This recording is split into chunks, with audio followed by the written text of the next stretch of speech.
Assalamu alaikum dear friends. Today I am going to talk about on the antigens. First of all आपको क्या याद रखना है? आपको ये याद रखना है कि जो ये एंटीजेंस है ये क्या है। मैंने आपको इससे पहले बोला था कि एंटीबॉडीज क्या होती है, ठीक है ना। उनकी क्लासिफिकेशन मैंने आपको बोली थी 5 टाइप से। इसी तरह मैंने आपको बहुत सारे फंक्शंस बोले थे कि आईजीएम क्या करती है, कहां पे इसकी डिस्ट्रीब्यूशन होती है। इसी तरह बहुत सारी जो एंटीबॉडीज की मैंने जिक्र की आपसे, मैंने आपको सब कुछ क्लियर किया वहां पे। अब हमारा टॉपिक है एंटीजेंस। बेसिकली जो ये एंटीजेंस होते हैं ये एंटीगोनिस्टिक मींस अपोजिट फंक्शन करते हैं। किसके खिलाफ? एंटीबॉडी के खिलाफ। सपोज एंटीबॉडी क्या करती है? एंटीबॉडी हमारी बॉडी को प्रोटेक्ट करती है, ठीक है ना। बट जो ये एंटीजन है ये हमारी बॉडी को इफेक्ट करता है, ठीक है ना, इफेक्ट करता है। सो आप ये याद रखो कि जो ये एंटीजन होता है ये वो सबस्टेंस होता है, substance which produces antibody formation।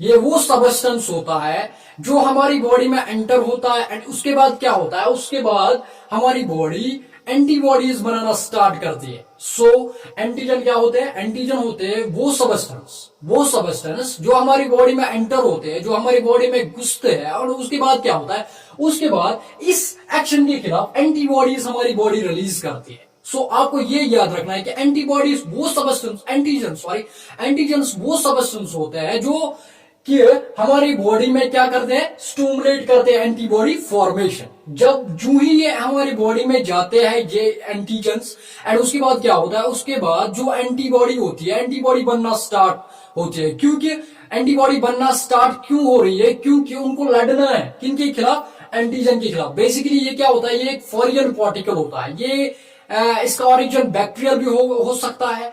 कुछ जब हमारे बॉडी में कुछ बैक्टीरिया एंटर होते हैं, फिर बैक्टीरियल डिजीज होते हैं like typhoid which is caused by the salmonella typhoid. इसी तरह ये इनका ओरिजिन वायराइड भी हो सकता है, वायरल भी हो सकता है, ठीक है ना। ये वायरल पार्टिकल्स भी हो सकते हैं, ये पैरासाइट्स भी हो सकते हैं। बहुत सारी जो भी इनका ओरिजिन है वो बैक्टीरियल से भी बिलोंग होता है, वो वायरस से भी बिलोंग होता है, वो इसी तरह फंजे से भी बिलोंग करते हैं ये एंटीजेंस। अब आपने क्या याद रखा? अब आपने ये याद रखा कि जो ये एंटीजन होती है ये वो सबस्टेंस होता है जो हमारी बॉडी में जाता है एंड उसके बाद क्या होता है, उसके बाद ये करवाता है एंटीबॉडी फॉर्मेशन। ये स्टिमुलेट करता है एंटीबॉडी फॉर्मेशन, एंटीबॉडी बनना स्टार्ट होती है, ठीक है ना। सो अब क्या हमें याद रखना है? अब हमें याद रखना है कि यही जो मैंने बोला है कि एंटीजन क्या होता है, ठीक है ना, इनको ओरिजिन क्या होता है। अब हमें क्लासिफिकेशन ऑफ एंटीजन पढ़नी है। अब हम क्लासिफिकेशन ऑफ एंटीजन पढ़ेंगे। पहला क्लास हमारे पास है कंप्लीट एंटीजन। कंप्लीट एंटीजन क्या होता है? कंप्लीट एंटीजन होता है वो सबस्टेंस जो हमारी बॉडी में जाता है, ठीक है ना। हमारी बॉडी में जब ये एंटर होता है उसके बाद क्या होता है, उसके बाद एंटीबॉडीज बनती है। ये याद रखना, कंप्लीट एंटीजेंस वो होते हैं जो हमारी बॉडी में जाते हैं, जो हमारी बॉडी में एंट्री करते हैं। उसके बाद क्या होता है, उसके बाद एंटीबॉडीज बनना स्टार्ट होती है, एंटीबॉडीज बनना स्टार्ट होती है। उसके बाद क्या करता है, ये करता है इसके साथ रिएक्शन, एक स्पेसिफिक रिएक्शन इनके दरमियान होती है, वो आपको बाद में पढ़ना है। लाइक ये प्रेसिपिटेशन रिएक्शन करते हैं, ये एग्लूटिनेशन रिएक्शन करते हैं, बहुत सारे रिएक्शंस, उनको हम सीरोलॉजिकल रिएक्शंस कहते हैं या इम्यूनोलॉजिकल रिएक्शंस उनको हम कहते हैं। इसी तरह आपको क्या याद रखना है कंप्लीट एंटीजन में? कंप्लीट एंटीजन वो सबस्टेंस होता है जो हमारी बॉडी में जाता है। ये क्या करता है, ये दो फंक्शंस करता है। वो सबस्टेंस जो दो फंक्शंस करेगा, क्या क्या? एक ये कि एंटीबॉडीज स्टार्ट होंगे, बनना स्टार्ट होंगे, एक ये फंक्शन। दूसरी फंक्शन क्या होता है, जब ये एंटीबॉडीज बनेंगे हमारी बॉडी में इस एंटीजन के खिलाफ, ये एंटीजन क्या करता है, ये एंटीजन इसके खिलाफ एक स्पेसिफिक रिएक्शन करता है, ठीक है ना। जब एंटीबॉडी एंटीजन मिलती है हमारी बॉडी में, उनके दरमियान एक स्पेसिफिक रिएक्शन होती है, उनको हम कहते हैं इम्यूनोलॉजिकल रिएक्शन। अगर आउटसाइड द ऑर्गेनिज्म हम करेंगे, उनको हम कहते हैं सीरोलॉजिकल रिएक्शन। जैसे कि हम लैब्स में करते हैं, उनको हम कहते हैं सीरोलॉजिकल रिएक्शंस। अब ये याद रखा अपने कंप्लीट एंटीजन में, ये वो सबस्टेंस होता है जो हमारी बॉडी में जाता है। उसके बाद क्या होता है, उसके बाद एंटीबॉडीज बनना स्टार्ट होती है, नंबर 1। नंबर 2, जो ये एंटीबॉडीज बनते हैं, ये फिर इस कंप्लीट एंटीजन के खिलाफ एक स्पेसिफिक रिएक्शन करते हैं। सो complete antigen is able to stimulate the antibody formation plus it reacts specifically with the antibody। ये थी फंक्शन किसकी, कंप्लीट एंटीजन की। अब दूसरी क्लास एंटीजन में है हेप्टिन्स। हेप्टिन्स आपने नाम सुना होगा। ये हेप्टिन्स क्या होते हैं, these antigens are not able to stimulate antibody formation। ठीक है ना। कंप्लीट एंटीजन में आपने सुना है कि जो कंप्लीट एंटीजन होते हैं वो क्या करते हैं, वो एक तो हमारी बॉडी में जाते हैं, फिर उसके खिलाफ क्या होता है, उसके खिलाफ एंटीबॉडीज बनना स्टार्ट होती है। बट ये जो हेप्टिन है, जब ये हमारी बॉडी में जाता है, इसके खिलाफ कोई एंटीबॉडी नहीं बनती है। ठीक है ना।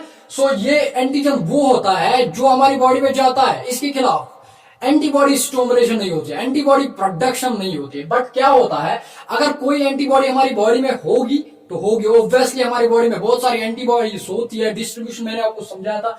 इसी तरह जब ये हेप्टिन्स हमारी बॉडी में जाता है, वहां पे जो भी एंटीबॉडीज होगी, ठीक है ना, जो भी एंटीबॉडीज होगी, उसके खिलाफ ये स्पेसिफिक एक रिएक्शन करता है। जैसे मैंने आपको बोला कि इम्यूनोलॉजिकल रिएक्शंस होती है between the antigen and antibody, जिनको हम अगर हम outside the body, human body करेंगे, लाइक लैब्स में करते हैं, उनको हम कहते हैं सीरोलॉजिकल रिएक्शंस। ठीक है ना। इसी तरह अब मैंने क्या बोला आपको, अब मैंने ये बोला कि जो ये हेप्टिन्स होते हैं, ये क्या होता है, ये वो एंटीजन्स होते हैं जो हमारी बॉडी में जाता है, इनके खिलाफ एंटीबॉडीज नहीं बनती है। बट अगर एंटीबॉडीज हमारी बॉडी में प्रेजेंट होती है, उसके खिलाफ, उनके खिलाफ ये एक स्पेसिफिक रिएक्शंस करता है, या एक स्पेसिफिक रिएक्शन कैरी आउट करता है। ठीक है ना। ये था दूसरा। अब हमारे पास दूसरी एक क्लासिफिकेशन है। पहली क्लासिफिकेशन में मैंने आपको बोला कि दो टाइप्स होते हैं, एक तो कंप्लीट एंटीजन्स होते हैं, दूसरा होता है हेप्टिन्स। कंप्लीट एंटीजन्स क्या होते हैं, they are able to stimulate antibody production, plus वो एक स्पेसिफिक रिएक्शंस कैरी आउट करते हैं with the antibody.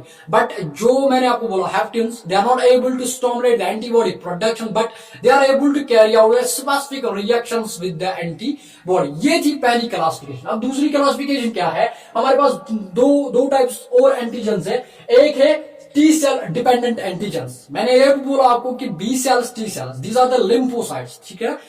T cell dependent antigens क्या होते हैं, टी सेल डिपेंडेंट एंटीजन्स जब ये हमारी बॉडी में जाते हैं, ठीक है ना, जब ये टी सेल डिपेंडेंट एंटीजन्स हमारी बॉडी में जाते हैं, they are not able to produce, या they are not able to stimulate the antibody production without the help of the B cells, without the help of the T cells, sorry।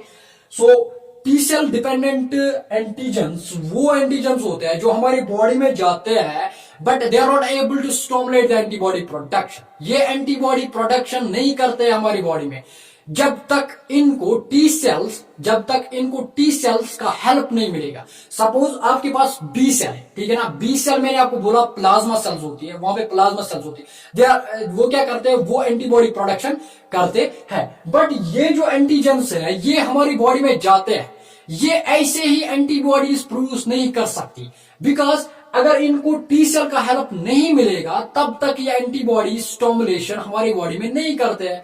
But जो ही इनको T cell का help मिलता है, T cell involve होती है, ठीक है ना, तो फिर ये एंटीबॉडी प्रोडक्शन करवाने में मदद करती है। अब दूसरी टाइप है इसी क्लासिफिकेशन में T cell independent antigens. T cell independent antigens, ये वो एंटीजेंस होते हैं जो हमारी बॉडी में जाते हैं, ये क्या करते हैं, ये एंटीबॉडी फॉर्मेशन इजीली करते हैं, स्टिमुलेट। जब मैं आपको ये समझने की कोशिश करवा रहा हूं, जब ये एंटीजेंस हमारी बॉडी में जाते हैं, इनको किसी का हेल्प नहीं चाहिए, ठीक है ना, इनको किसी का हेल्प नहीं चाहिए, ये हमारी बॉडी में जाते ये एंटीजेंस, ये वाले एंटीजेंस ये करते हैं प्रोड्यूस, ये करते हैं स्टोमलेट एंटीबॉडी प्रोडक्शन। इनको टी सेल का हेल्प नहीं चाहिए, इनको टी सेल का हेल्प नहीं चाहिए, क्योंकि B cell easily plasma cell जो होती है, प्लाज्मा सेल इजीली बना सकती है एंटीबॉडी। बट कभी कभार क्या होता है, जो बी सेल होती है प्लाज्मा सेल की, वो ऐसे ही एंटीबॉडी बनाती नहीं है, क्योंकि उनको थोड़ा सा स्टिमुलेशन मिलना चाहिए, थोड़ा सा स्टिमुलेशन मिलना चाहिए। वो स्टिमुलस कौन देता है, मैंने ये भी आपको बोला कि वो स्टिमुलस देता है टी सेल।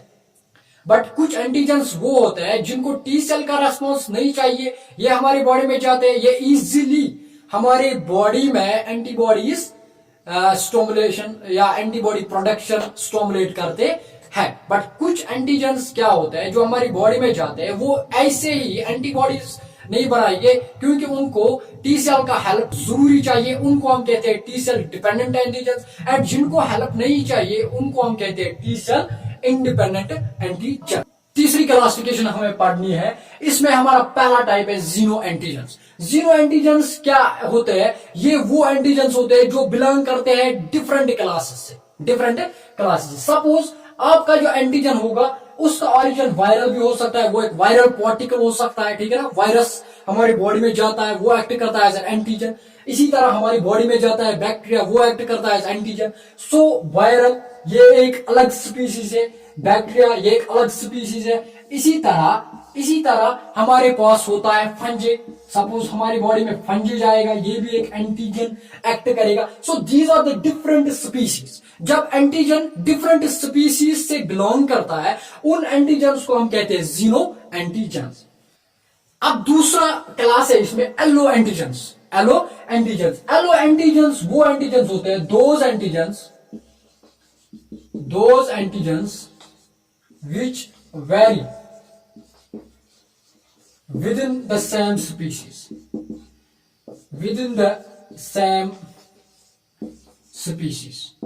इसका मतलब क्या है, एलो एंटीजेंस और those antigens which very with in the same species. Suppose अगर हम बात करेंगे ह्यूमन बींग्स की, ये एक स्पीशीज है, ठीक है ना। हमारे जो बॉडी में एंटीजेंस होते हैं लाइक ऑटो, जिनको हम कहते हैं self antigen, like blood group antigens होते हैं, लाइक ए होता है, बी होता है, ए बी होता है, ठीक है ना।